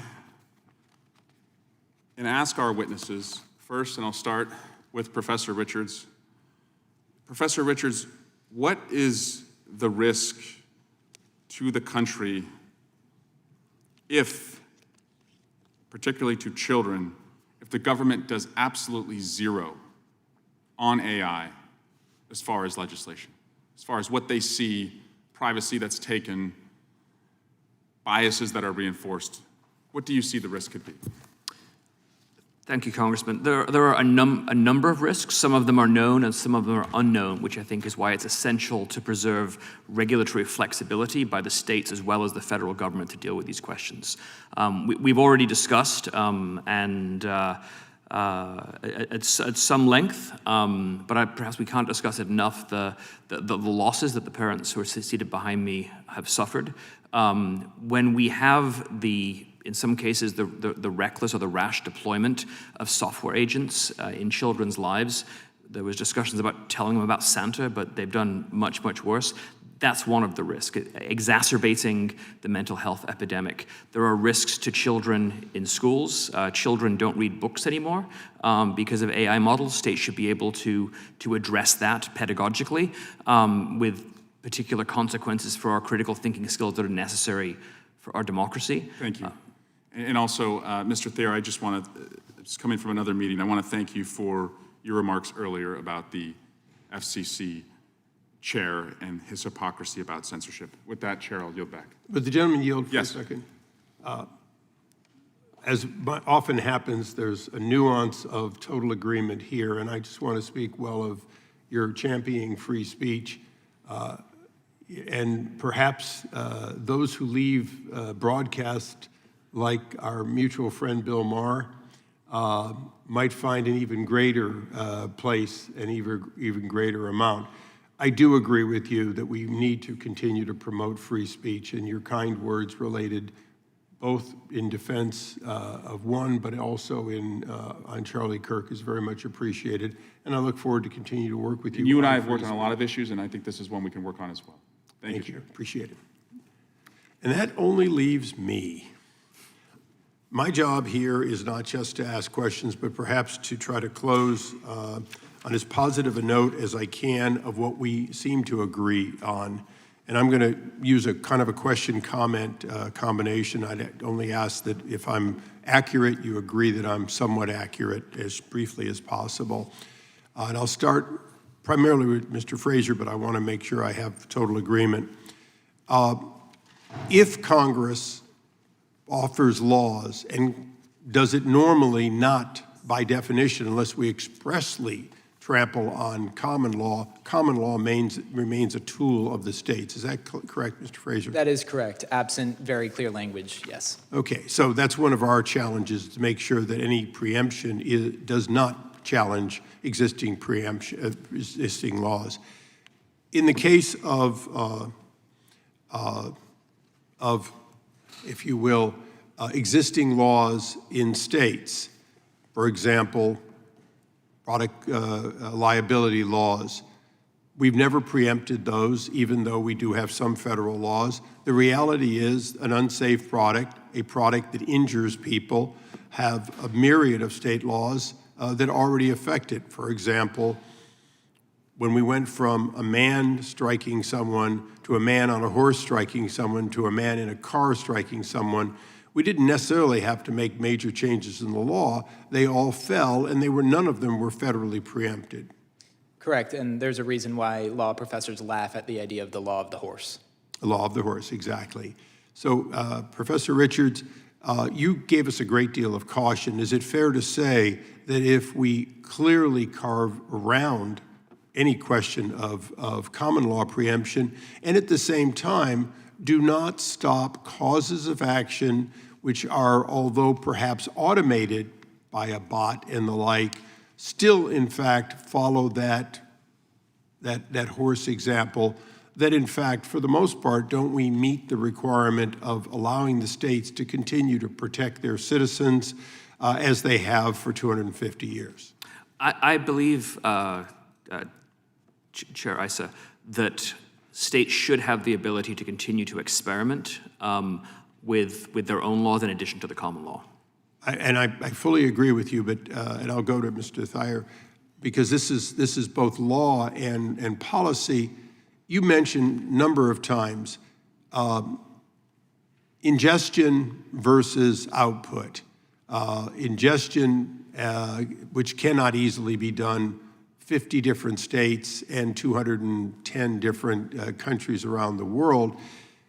Isn't that also a case in which the federal government must both lead on where the standards are, particularly as to patent, copyright, other intellectual property, and in order to have a single voice speaking around the world to other countries? Yeah, that's right, Mr. Chairman. And let's be clear, we wouldn't be here suggesting that, we should have 50 FDAs for food and drug standards or 50 FAAs for different aviation standards by every state, such that planes had to change every state. That would be crazy, right? We don't want that model for AI either. We don't want this. But a death by fentanyl, every state has a right to have charges Absolutely. in addition on the use to federal. side, and let's just be clear. Let's just check off the generally applicable laws that would be exempt from either moratorium or preemption. Civil rights law and discrimination, unfair and deceptive practices and anti-fraud, competition policy laws at the state level, other consumer In protections. fact, the Lanham Act actually helps the states. We can go on down this list, and then we can get into the lawsuits. The one thing America doesn't lack is an active trial bar. Right? There's going to be a lot of ongoing lawsuits, and we should throw the book at bad actors. There's always going to be bad actors regardless of technology. We have the capability to go after them. Dr. Bray, I don't want to leave you out of this. Isn't one of the greatest cautions we heard today that we, in fact, have to make sure that when harm is done to anyone in a given state, that they have a reasonable cause of action? If it doesn't exist federally, it must be available to them in the states. Is that correct? That is fully correct, Chairman. Thank you. Okay, Mr. Fraser, I'm going to sort of guide this another way. From a standpoint of federal laws, it's fair to say that for all practical purposes, patent, trademark, copyright, these are bastions of federal law because under the recognition that they all travel interstate, they have to have one standard rules of the road, correct? It was very apparent to the founders that they did not want a patchwork approach to copyright and patent law. Correct. I think they also said that no state could erect basically a drawbridge and charge a toll to pass from one state to the other. They specifically understood that states might do that. And it's a lesson we've learned throughout history with respect to, for example, attempts to change the length of a truck before it enters another state by Iowa was declared unconstitutional. We've been here before. We don't want a patchwork when it comes to national goods. Okay, well, I'm gonna not far exceed, because I think we have the agreement that helps us in the guidelines.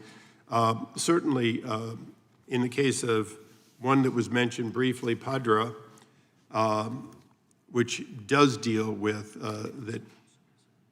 deep fakes, with the digital likenesses and the like, and which we do have bipartisan support and we look to move.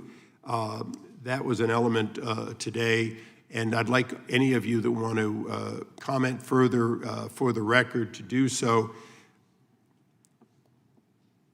I guess the last thing that we all have to do is recognize for the families that came here that we, from this chair, and I think you heard it from both sides of the aisle, we want to make sure that if we pass a law that further helps protect against the losses that you had, that it consider exactly what happened in the case of your families.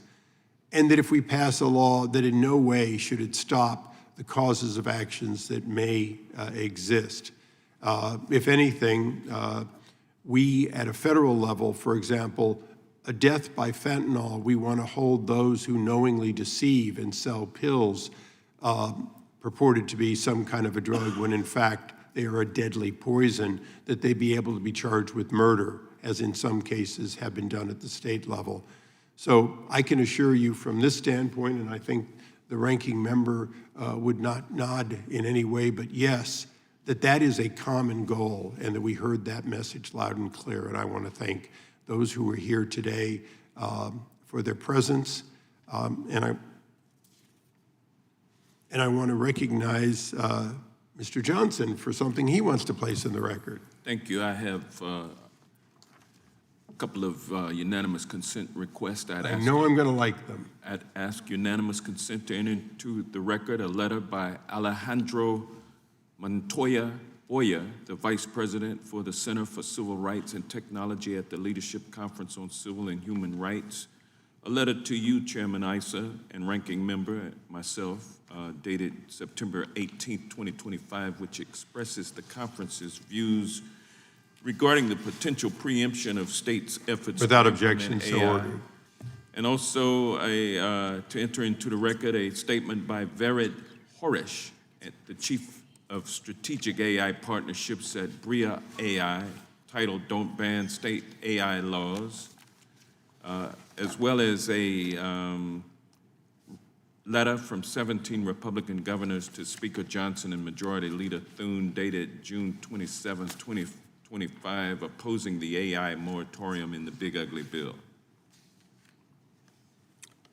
Without objection, so ordered. And in closing, I too have unanimous consent. I ask unanimous consent that an extensive report and letter from the organization known as Engine, to both of us, which is a coalition of small startups, been around since I think 2011.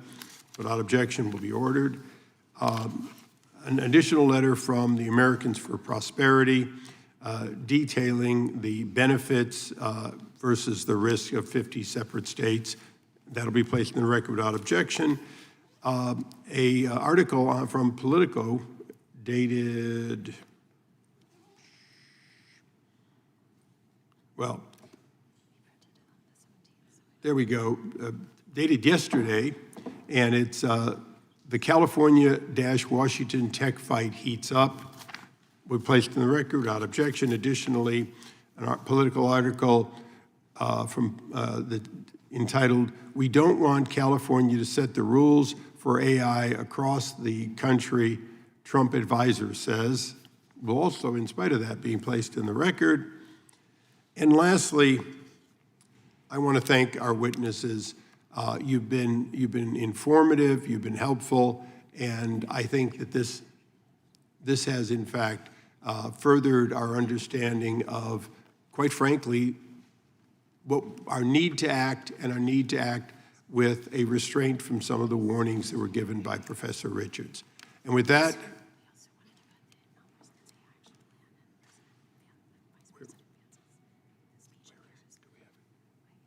I have two more, and then we're done.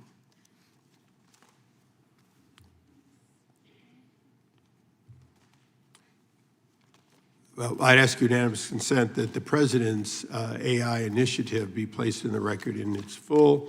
And additionally, the recent speech by Vice President Vance delivered in Europe be placed in the record. Without objection, those both will be ordered. Just to make it clear, additionally, there will be general leave for similar items not specifically spoken to by members on both sides of the aisle. They'll have 5 days in which to submit those. And as such, we stand adjourned.